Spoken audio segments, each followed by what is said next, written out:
Morning, everyone. 6 a.m. Figured I'd show you guys what a day in the life on a homestead looks like. Currently 8 degrees outside. Need to go out and check on the boiler. Car's swept off, get a small path shoveled. Got about 6, 7, 8 inches of snow over the past couple of days. So I'll show a little quick path out to the vehicles. We'll be doing some snow plowing today. Coffee's being brewed, pups need to go out. It's gonna be a fun day. Come on.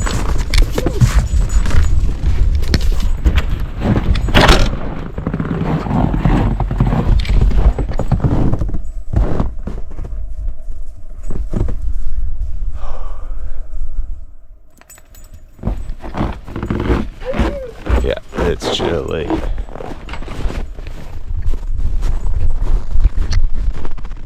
Dogs don't seem to care. Boiler's running. I hope it's not completely out of wood.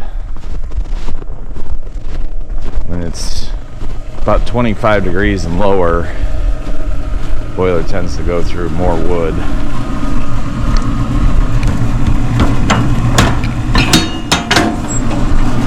Oh yeah, empty.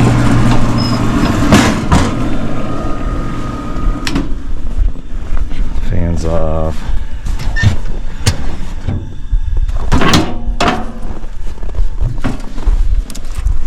Dampener pulled up.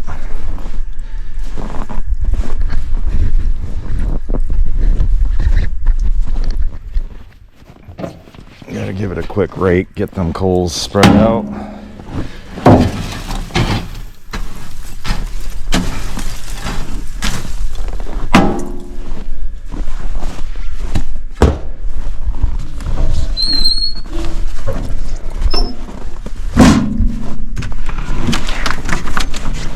Cart.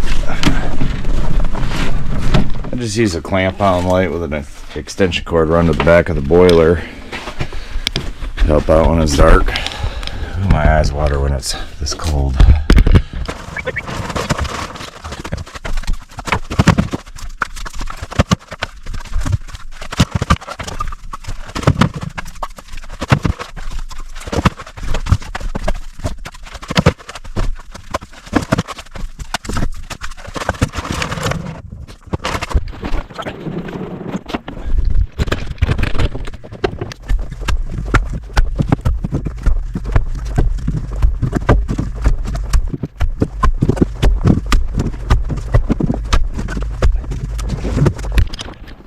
Well, about 10 minutes, not quite 10 minutes. It's a price you pay for extremely low to no propane costs living out here. You know, manual labor, obviously. You pay for it with your back, not your wallet, right? Oh, puppies are already in. You know, we do have a garage and a barn. We park everything outside because we need the floor space for other crap. It's kind of silly, but it's what we do. It's usually not that big of a deal. I'm gonna get a little bit of this shoveled off and a path for the girls to walk out to the vehicles without getting snow in their shoes.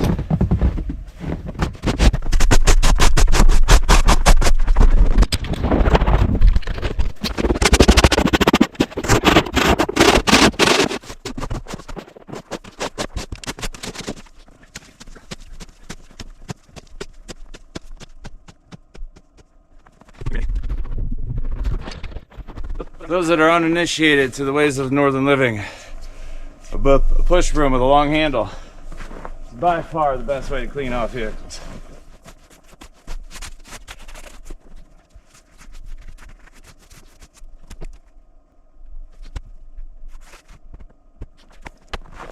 There we go. Ooh, 15 minutes out here. My fingertips are hurting. See you in a few minutes.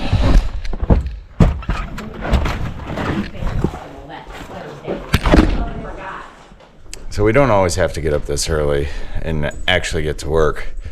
But living out here, the county or the local school district basically, so we don't have the finances or resources to send a bus down your road. So we actually have to take our kid down to the bus stop in the itty bitty little town village straight up the street here, which is ridiculous because I grew up on this road and my entire childhood got picked up one address down by the bus.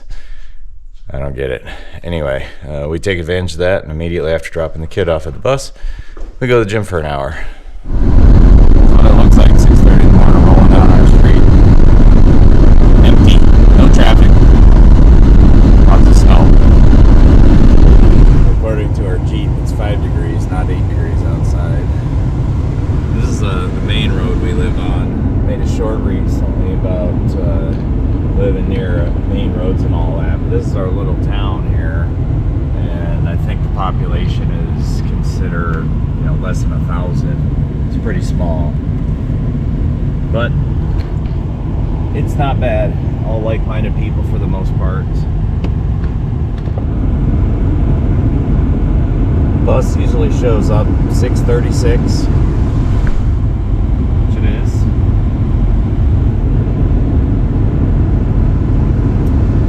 Ticks me off that they can't get this darn street light out here working. Alright, just finished up pull-ups and push-ups, and now my favorite part of the day, 45 minutes to an hour racquetball.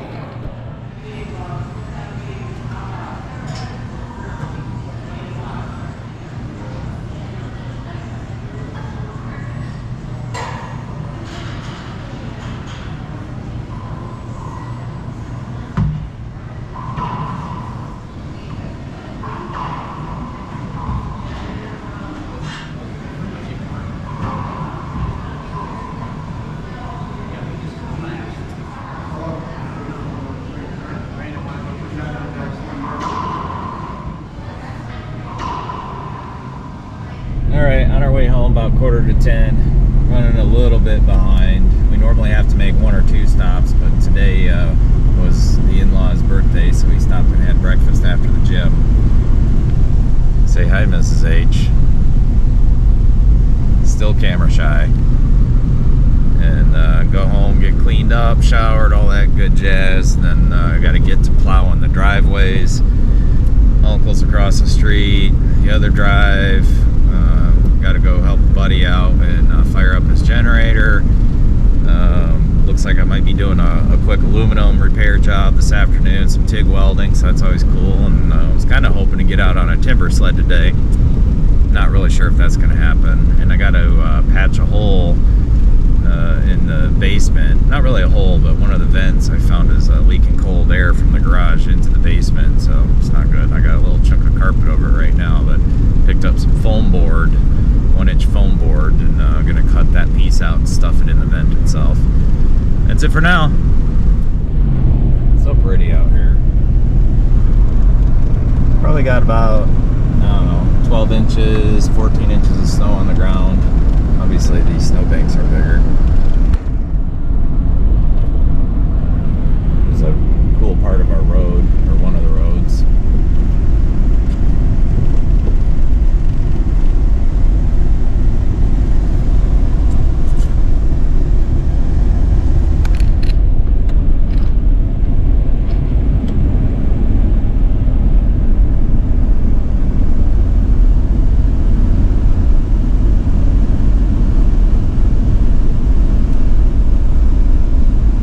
So here's something that, working outside in the yard, whatever, you need to take care of your footwear.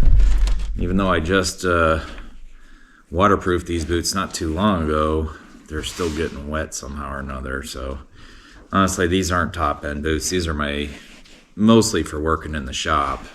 But I do go through snow in them all the time, and then I end up with wet feet, and it sucks. So this particular stuff is Chenise, leather conditioner, waterproofs, blah, blah, blah, all that stuff.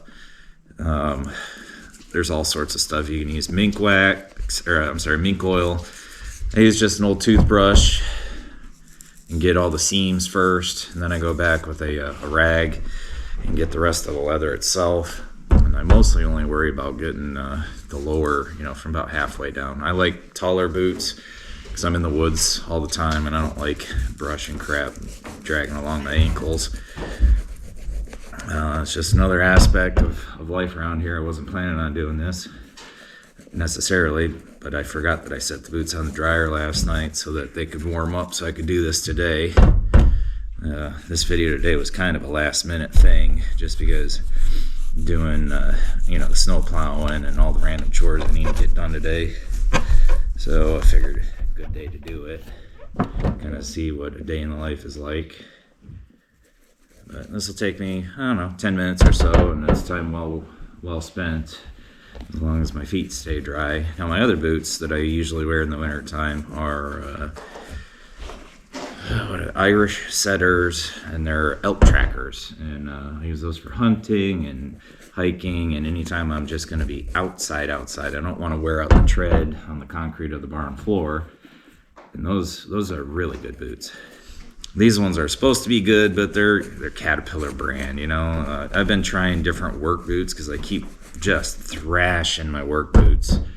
And then obviously I'm inside, outside, so they're getting wet and then drying and then concrete and then gravel, and I just really put a whooping down on work boots. I haven't tried Red Wings yet. Honestly, I hate Danners anymore. Danners are just the worst. They used to be good, but the last 2 pairs of Danners I bought, $250-ish pairs of boots, and the seams start falling apart. The first pair I got, the tread literally just fell right off. I set them out, I mink oiled them to waterproof, and then I set them outside in direct sunlight, and 2 hours later ish, something like that, I come back, and when I picked them off the railing, the foot or the tread just peeled right off. Brand new, never even worn, and I took them to a couple different cobblers. I finally got a cobbler that fixed them right after, I think, 3 attempts. My second pair of Danners I bought specifically for just hunting, hiking, picking morels, out in the woods. They got less than 30 days of actual use out in the woods, and the stitching was coming apart and the toe was coming loose.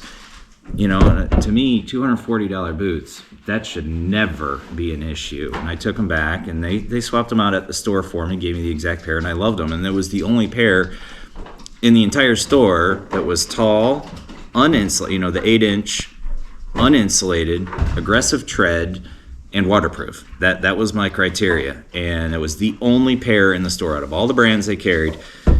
And the second pair did the same thing. Within less than 30 days of wear time, exact same thing happened. I took them back, and they thought I was trying to rip them off. I'm like, this $240 boots, they should last at least 6 months before, even stitching starts coming apart. I was really upset, and they gave me all sorts of grief about it. Like I was trying to, I don't know, maybe I was just being too stingy, but to me, that's a big deal. I ended up finally dropping some real coin on a good pair of outdoor boots. Again, uninsulated, good tread, waterproof, 8-inch. And I went with the brand name called the same as this. This is actually where I got this. Schnees. I think they're out of Montana. Handmade Italian handmade boots. And I'll tell you what, from day one, those things fit like a glove. They're super comfortable. They're very flexible. Absolutely amazing. Well worth the money in my view. I've been spending $100 to $200 every year or two on a good pair of boots, or at least a somewhat good pair of boots. Even these boots are $130, and I guarantee these are going to last another 2 years. So the way I see it, I ended up spending right around $400 on those Schnees, and from all the reviews I read, they're 10-year boots minimum. You break that down, that's a whole lot, $40 a year for a pair of boots versus $140 a year.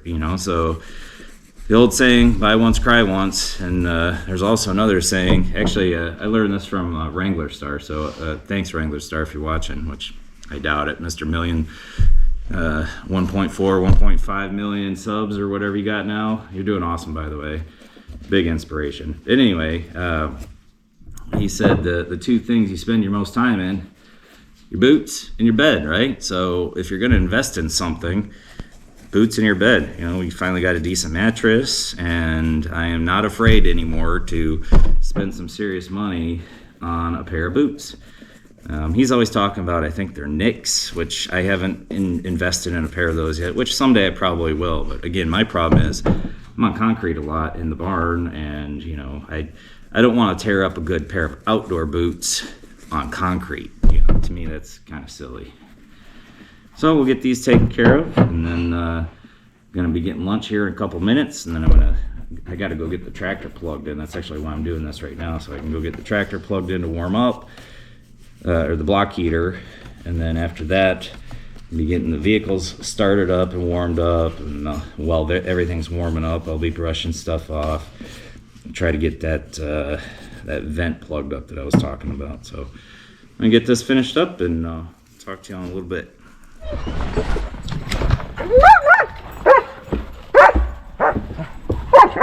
Hey, go on, move it.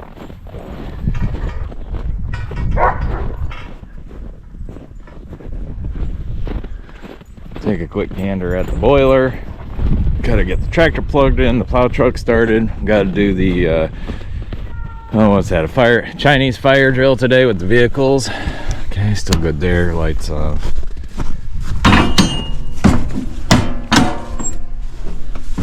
Oh yeah, still plenty of wood in there. Now we're having a party tomorrow night. Big old barn party, so I gotta get the barn a little bit warmer.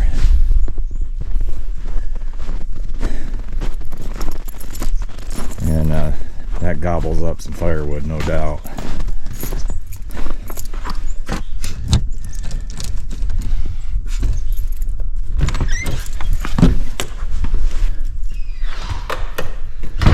Turned 44 a couple days ago. Alright, I keep it set at 50, but I'm gonna crank it up to 74. Actually, we'll start with 72. They recommend, there's a table for this in the owner's manual for that thing. You know, below certain degrees, you should let it idle it for so long after it starts up and all that, but the block heater makes a pretty big difference. Okay, plugged in there. Now, I tried doing one of these videos the other day, a day in the life. I ended up just doing a lot of video crap for YouTube. Kind of silly, but one of the things I ran into, which is why this kick panel is taking off and all that, it wouldn't shift, it wouldn't come out of park. You know, just random things you got to deal with on a daily basis, you know, using old vehicles and crap. Turned out after a little bit of troubleshooting that the fuse for the release paw, or the release solenoid paw for the shift lever was blown, which I've never had happen before, ever. I mean, ever.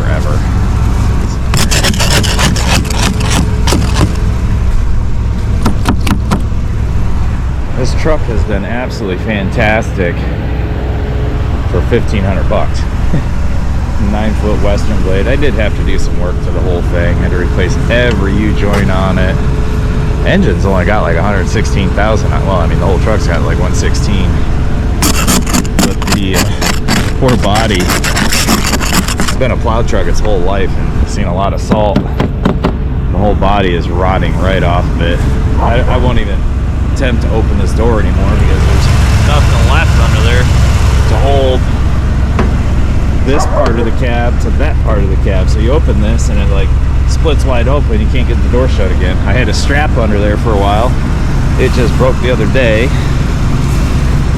But you know, I can't afford 20-30 grand for a newer plow truck. It is what it is, you know, I make do. I had to put new tires on it last year. That's another grand. Brakes on it went out. But you learn to do all this stuff yourself, and I only paid, you know, what the cost of rotors and crap like that, so you know, a couple $100 for basically all new brakes. You gotta have a strap in the back because the tailgate won't open, or it won't close, because the side rails splay apart. Yeah, have to keep blocks in the back between the cab and the bed to make sure that the cab is pushed forward far enough so the door catches. Got new exhaust last year, but overall it's yeah, overall it's a great truck. It really is a good truck though. I mean, I love it. Like I said, for $1,500 it's hard to go wrong. Can't even buy a plow for that. Plow alone, like a new plow, you're looking at $5 grand, depending on what kind you go with. Maybe more, maybe less. But a 9-footer. Anyway, I have these measurements written down for the chunk of styrofoam. We'll take this, a blade, and a straight edge. Yeah, we'll take a T-square. We'll cut that chunk out. We'll see you inside. Down in the basement now. This is that vent that I was talking about. We're getting quite a bit of cool air from the garage into the basement. So we'll get this bugger cut out and be done with it.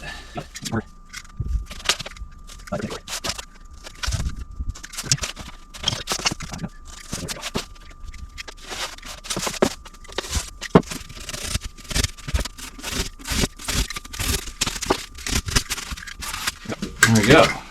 Perfect little cutout. Beautiful. Problem solved.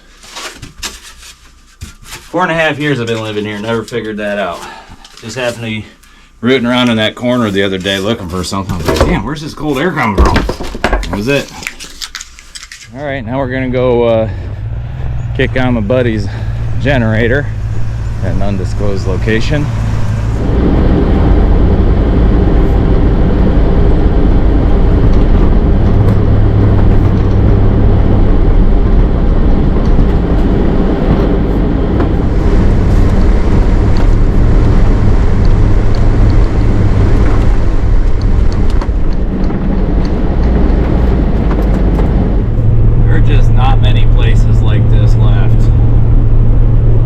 Doggone pretty out here. We got gentle hills all over the place.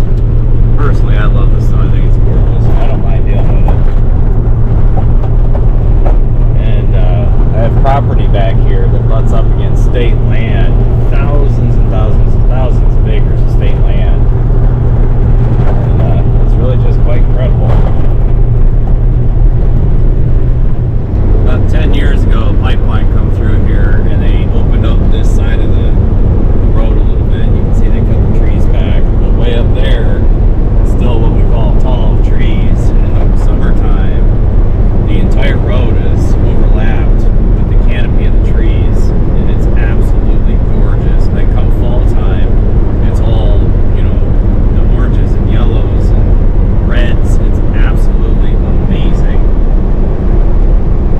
All right, well, lunch break is over. I didn't eat because we ate breakfast, and I don't normally eat breakfast. Anyhow, I got about an hour and a half of video editing completed from the crap I did yesterday. I had to load the boiler again, got all the vehicles wiped off, or brushed off, and started. They're warming up right now. The tractor's running. About 15-20 minutes for it to finish warming up. It's just about enough time for me to get some open space in the driveway. Got my buddy's generator fired up,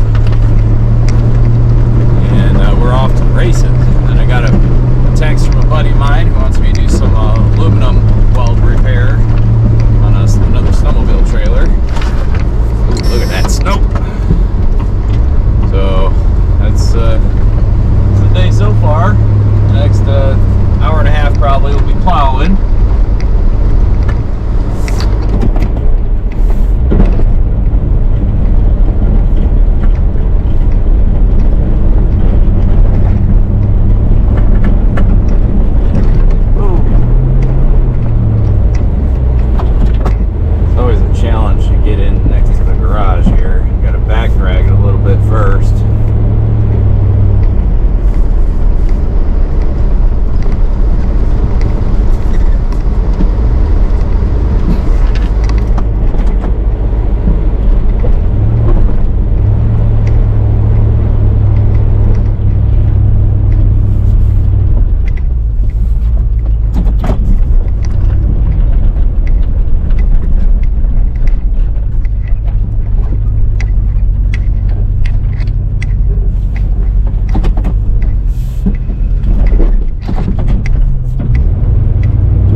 All right, done plowing.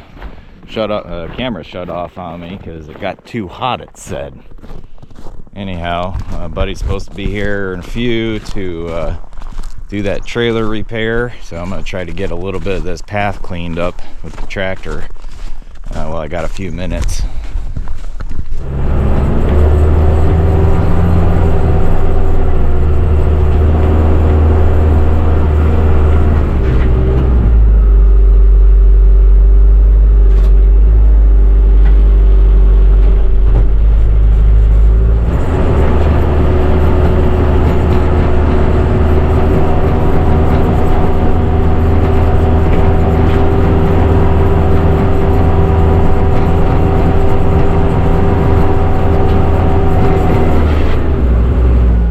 That's it for now. I'm gonna do this repair and then I'll finish up the day.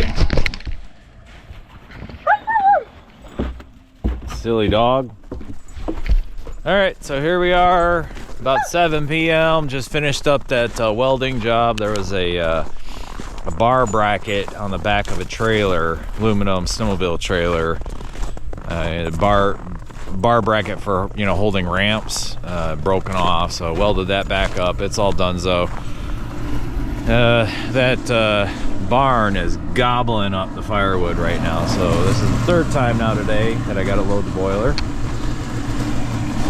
which honestly I haven't put big loads in it today. They've been relatively small. Let's see what's left in here. I feel like this video is just turning out to be mostly boiler. Sorry about that. Boiler and plowing. It's not a whole lot of homestead, is it? Get this spread out a little bit. Plenty of coals, that's for sure. Good and hot. Woo! I know this video is gonna be long. That's alright. This is just to give a general idea. Hey! Dogs need to play every now and then too, right?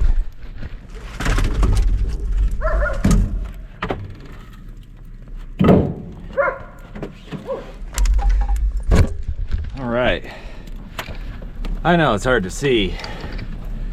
That is one big load of firewood. There's probably almost a third of a cord in there. Maybe quarter cord. A little bit less than that. And that's not even half of what this thing can hold. Only thing you got to make sure of is that you don't overload it for the demand, because if you do, it will overheat. Had it happen many times. But fortunately, I know the barn is calling for heat non-stop for a while. I think I set the thermostat at like, I don't know, 72, I think I set it for. And it's still only in the mid-60s. I should probably go check it one last time.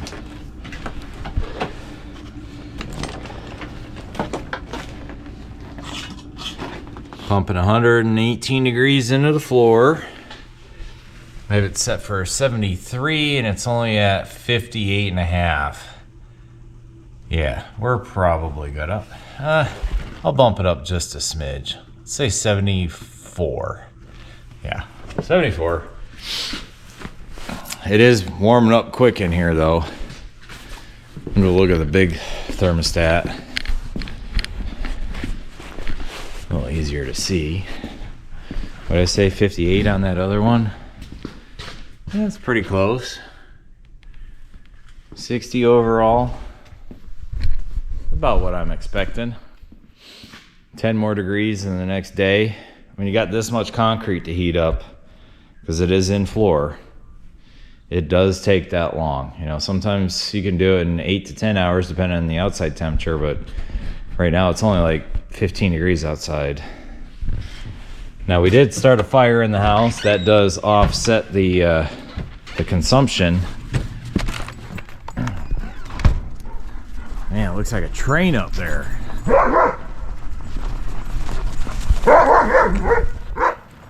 Thing is just a rolling. This fire is going to be insane in here.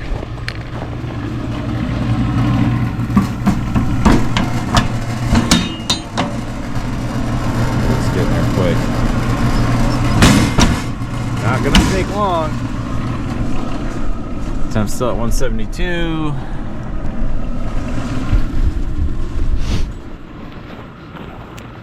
Well, I'm heading in. I'm gonna change, relax, watch a little news, have a beer. Hey, look at that. We got a snowmobiler coming down the road. No, that's the neighbor. Yeah, we almost all have sleds around here. Anywho,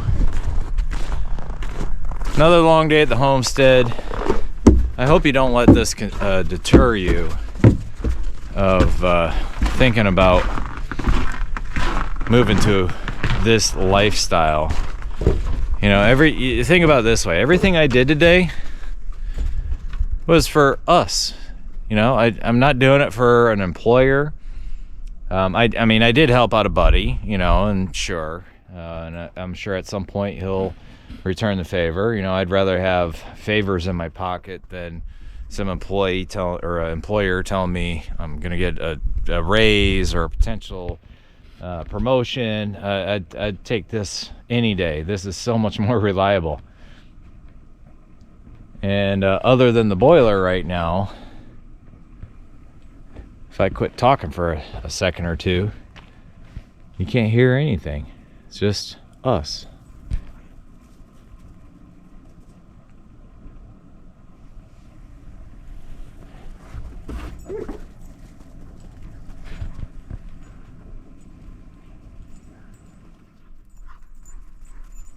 And the herd.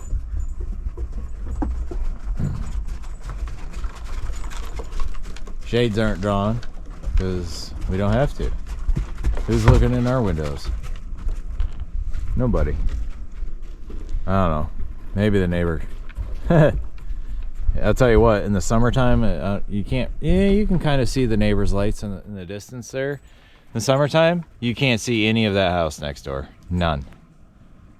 That's actually the house I grew up in, by the way. Drax, what are you doing, buddy? Come on, Drax. Come here. Yeah, well, I know Jethro. Drax. Come on, buddy.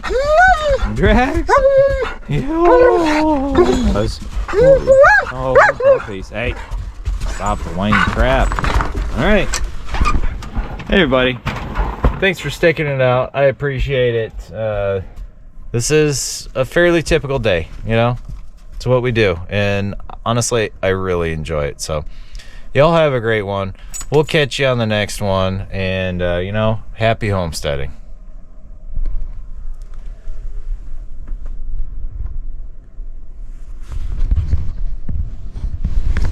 Speak.